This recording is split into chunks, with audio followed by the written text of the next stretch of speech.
Hello viewers, welcome to Mathathon. Now for today's video, we'll be constructing a line segment, but in this case, we did not get a line segment to copy, we just got the measurement.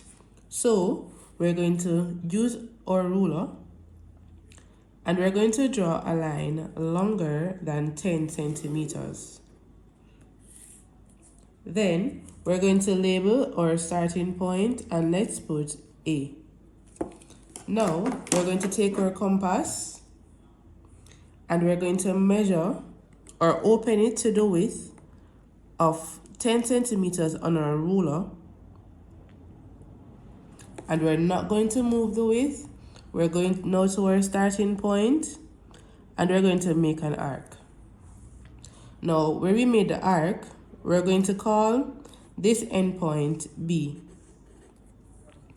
Now let's measure to see if we got 10 centimeters. Yes, we did. So we successfully constructed a line segment of 10 centimeters. So you can go ahead and try one of your own. Now this is the end of the video. Thank you for watching.